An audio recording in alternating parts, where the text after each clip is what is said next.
Welcome to part 2 of our 3-part lesson. Now let's focus on filling in the foreground area. Taking some of this gray, my warm gray, and I'm adding some blue into it. So it's kind of gonna be a blue gray.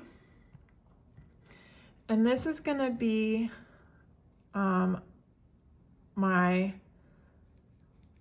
the darker tone that will serve eventually as my shadows. So I've got a blue gray, and I'm just gonna come around. I'm leaving that space there. I'm just gonna fill in my foreground, including where my shadow will be, but I wanna leave that nice bright edge there of the vase. Okay, now I'm focusing on the vase. I've mixed up a little bit. I'm using a bit of the green, the foresty color from my foreground, a little bit of peach, a lot of white, a little bit of my background blue. So I'm getting kind of this nice, it's not stark white, but it's almost white. And I think it'll stand out nicely and subtly against the blue that I have here already. So this, I want to be able to scrape away the stripes of the vase. So what I'm gonna use is, this is a shaper, and they come in all different shapes, but it's a rubber tip, and I just use it to scrape away paint that has been applied. And so that's what we're gonna do with the stripes of the vase. So it helps to get a little bit of that high flow medium on whatever color you wanna scrape away. We're gonna work quickly because acrylics dry quickly, and I wanna be able to scrape away. So I'm quickly laying down my color I've mixed here, and I'm kind of trying to leave a little bit of edge there, and then I am going to go in and scrape away lines using this. So I'm just gonna pull down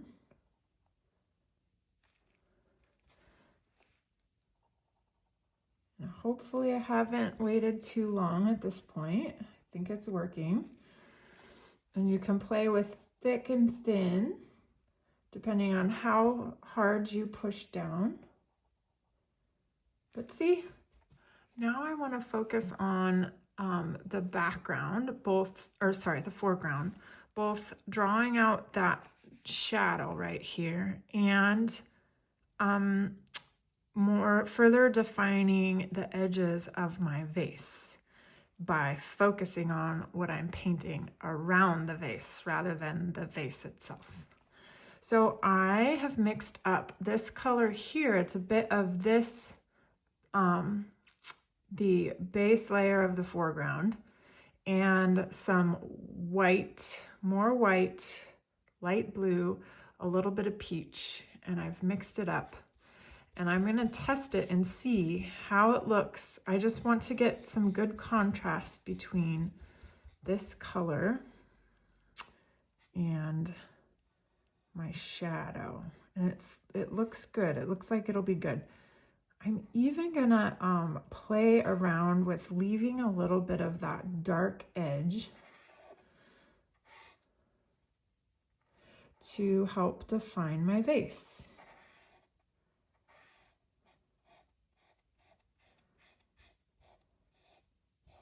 And this is pretty scratchy and transparent, you'll notice.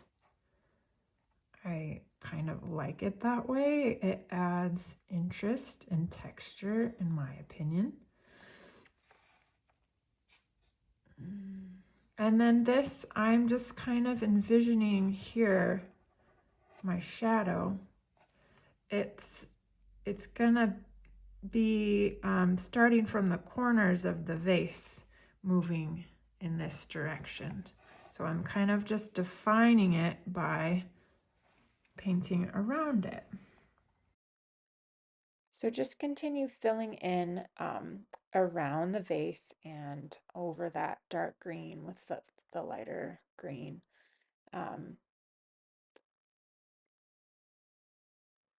And don't forget to bring that color around your edges, the sides.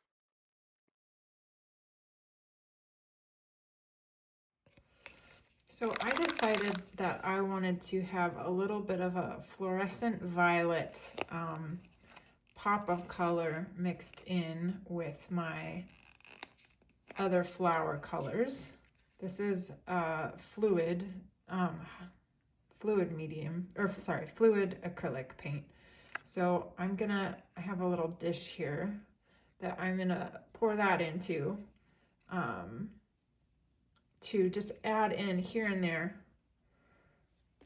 to my other colors as we get ready to start on the flowers.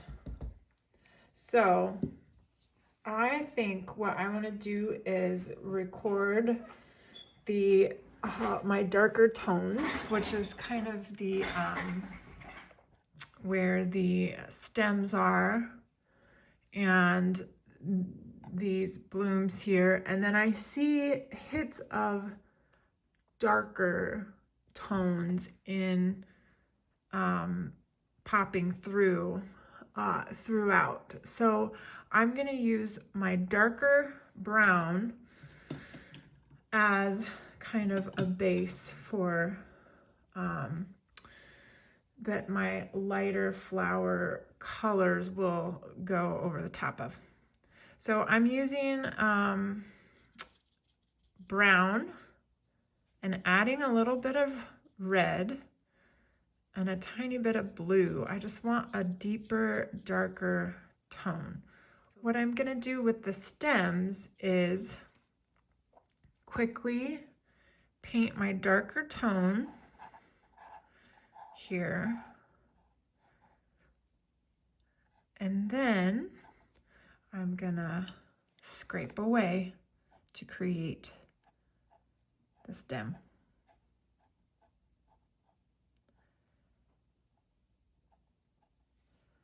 So it's kind of a fun effect. You can pull that color down a little bit more. So we've got the dark tones, and then those lighter lines act as the highlights of the stems. So then we'll go in anywhere that I see kind of like a dark undertone. I'm gonna just go ahead and fill that in with my little bit of red, little bit of blue, mixed with brown. See, I added a little more blue in. You can get variation in your shadow colors. Some of these little flowers, I'm just doing dots of the dark that I'll go back over with the light in here that I can then pull out.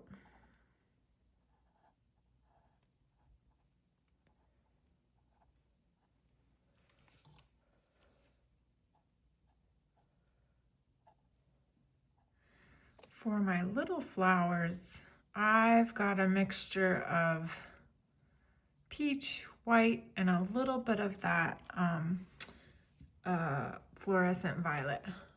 And then I am going to, anywhere where I see those little flowers, I am just gonna kind of do little splotches. And that's really all they are. And you see that because I have some dark tones already laid down, it helps the lighter, brighter, peachy pink pop more.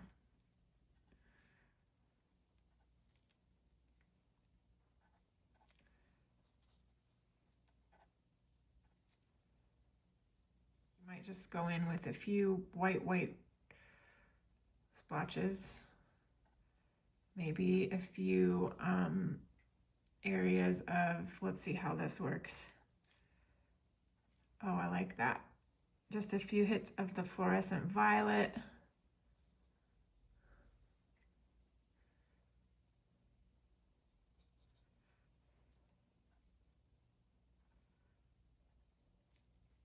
Just adds subtle color in there.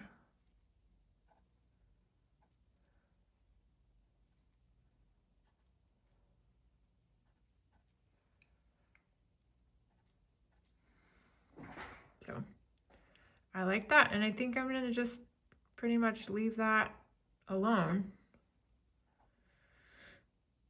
Okay, so I'm gonna focus on these larger kind of mustardy yellow blooms. I've added some of my warm gray to the mustard yellow, and I'm going to just quickly lay it down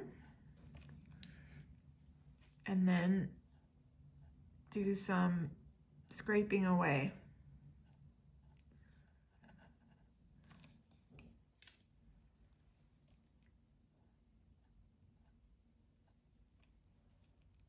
So it's fun to play with kind of stroke quality.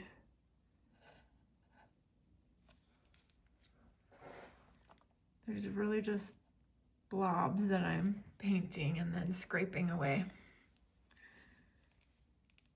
I like that. Then I see that this yellow kind of continues up behind here.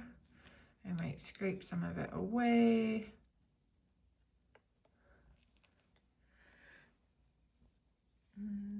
Around here.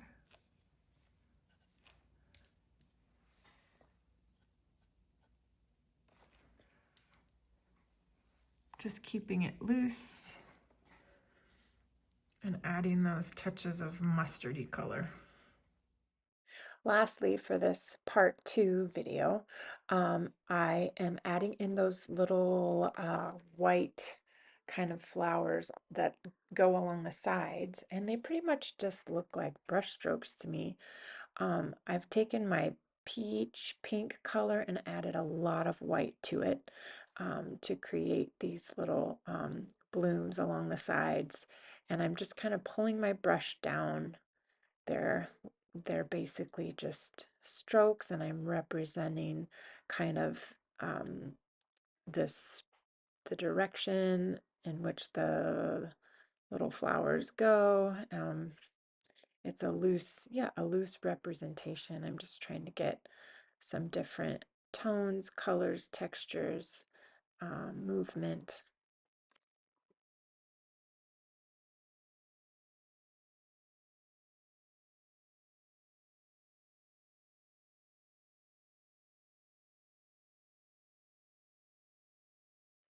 Then I added just a little more white to get a few brighter pops of flowers.